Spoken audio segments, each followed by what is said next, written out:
Every spring Tenochtitlan chose a god, the most beautiful young man in the city. For 1 year he lived like a king, music, women, power, glory.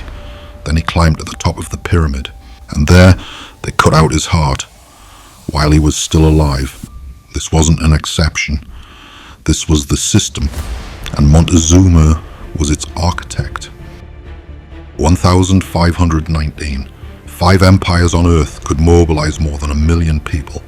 China, India, the Ottomans, Russia, and one, sitting in the heart of the Americas, a continent Europe knew nothing about.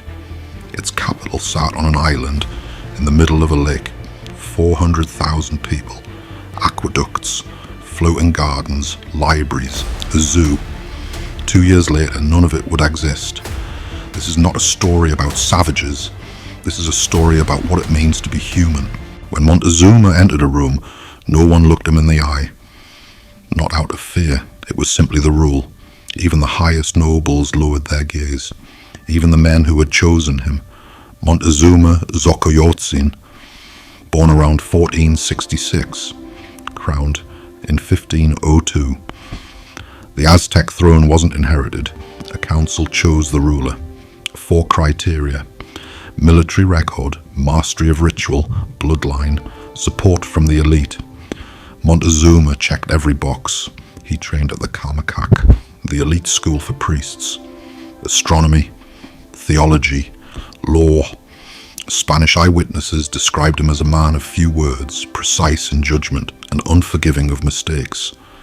Not a superstitious mystic, a cold architect of a system that had been running for 100 years before him. 38 provinces, around 20 million subjects, annual tribute, 4,000 tons of corn, 200,000 cotton cloaks, gold, jade, cacao. Calendar accuracy, 365.242 days. More precise than the European Julian calendar by 8 minutes per year. He had several wives, around 100 children, and one daughter he loved above all, Tecuichpo. Her story is its own tragedy. We'll get back to her. Bernal Diaz del Castillo was a soldier.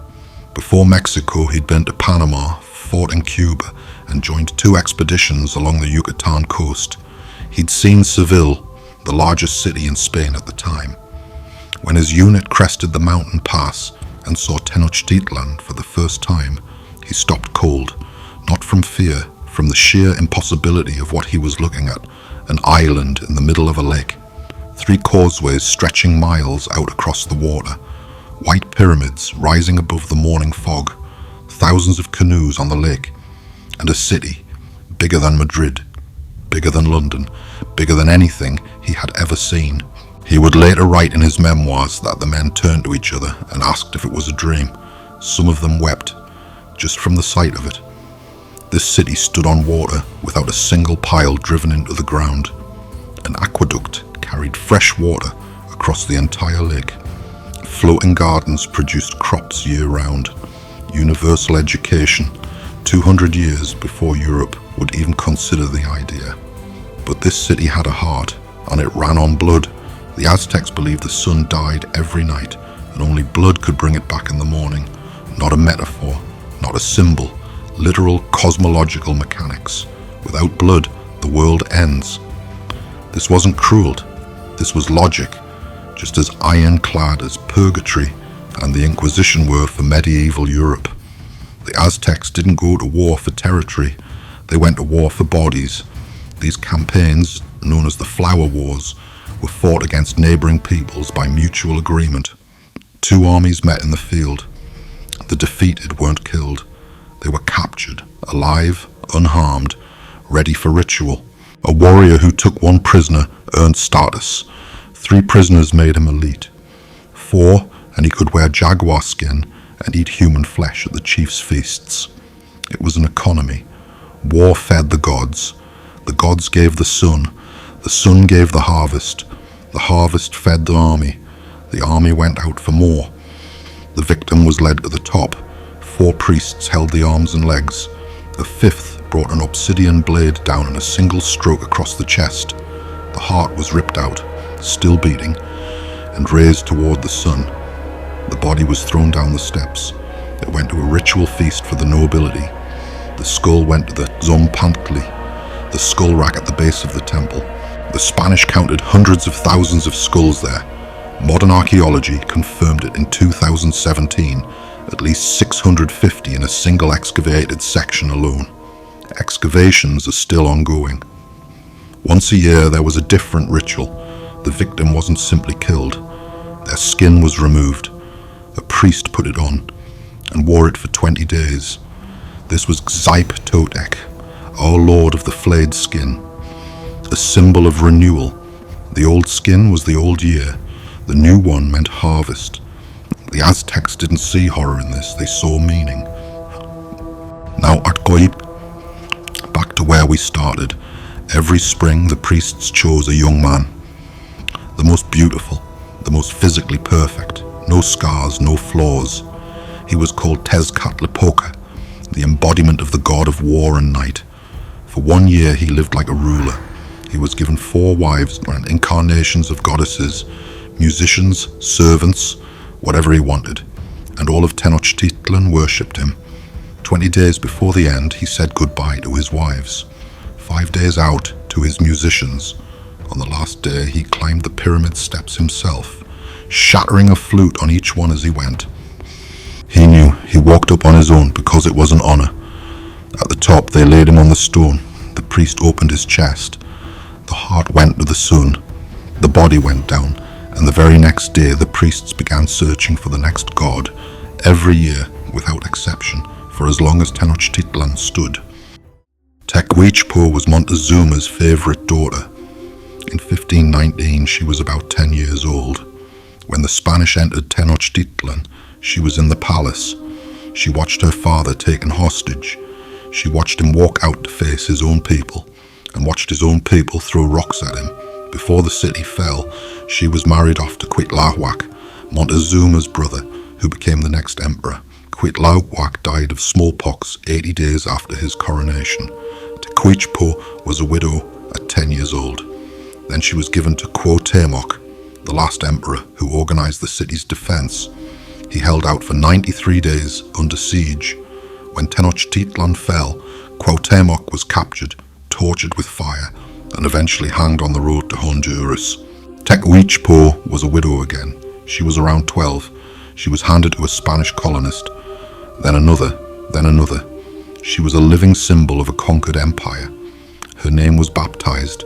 She became Isabel de Montezuma. Her lands were transferred to the Spanish crown. She was given a pension. She outlived all of them. She died in 1550. She had several children by different Spanish husbands. Some of her descendants still live in Mexico today. The daughter of the last emperor became the mother of a new nation. She chose neither. November the 8th, 1519.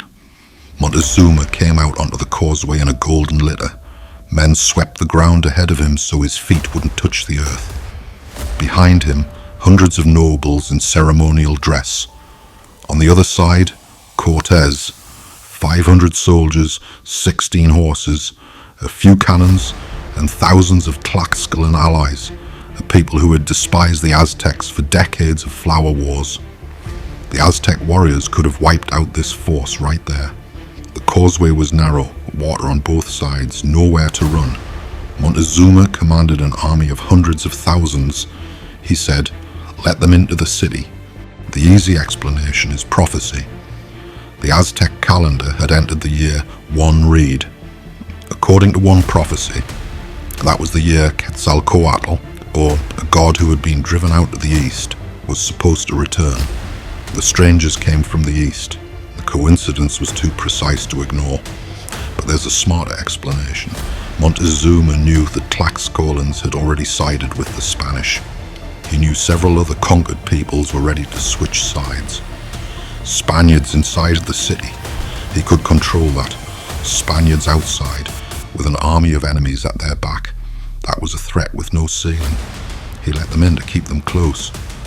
This wasn't surrender, it was a trap that snapped shut from the wrong direction. From here it moves fast. Montezuma taken hostage. Alvarado orders a massacre during a religious festival. Hundreds of unarmed priests killed in the middle of a ritual. The city rises up. The Spanish bring Montezuma out onto a balcony, tell the people to stand down.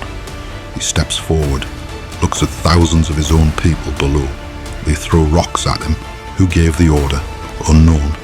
Aztec sources say the Spanish strangled him that same night, once he was no longer useful. Spanish sources say he died from his wounds a few days later, refusing to eat. Both versions could be true. Both could be lies. The only thing confirmed, around June 30th, 1520, Montezuma was dead, and no one ever took responsibility for it. Then, smallpox, a disease nobody in the Americas had ever seen. It killed up to 40% of the population in the Valley of Mexico faster than any army could. The next emperor, Cuitlahuac, died 80 days after his coronation. After him came Cuauhtémoc, young, clear-eyed, no illusions about the Spanish. He organized the defense. It didn't matter. August 1521. After 93 days under siege, Tenochtitlan fell. Libraries burned. Pyramids torn down. The stones used to build churches. The Cathedral of Mexico City stands today on the exact spot where the Great Temple once stood. Thousands of codices lost. History, medicine, astronomy, law, poetry. A pharmacopoeia of 1,200 plants, some with documented medicinal effectiveness. An engineering system for water supply that had no equivalent in Europe at the time.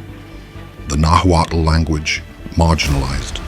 The oral tradition, that note, severed. Montezuma was not a coward. He didn't hand over his empire. He lost a war in which his enemy used not just steel, but viruses and alliances with conquered peoples who had hated the Aztecs for generations of flower wars. His own brutality had armed his enemies. The winners wrote the history. They called the Aztecs savages, called human sacrifice proof of barbarity, and didn't write a single word about the fact that they burned every book, doing exactly what they accused the Aztecs of, destroying a world they couldn't understand. The soldier who fought against him wrote that he loved him. He peoply ruled threw rocks at him. History doesn't know who was right. It only knows who survived and who got to write the book. Cortez and all of us, captains and soldiers alike, wept for him, and there was not one among us who had known him and dealt with him who did not mourn him as if he were our own father. Bernal Diaz del Castillo, the true history of the conquest of New Spain. His enemy called him worthy. History forgot him. Until now, fallen errors, restoring context.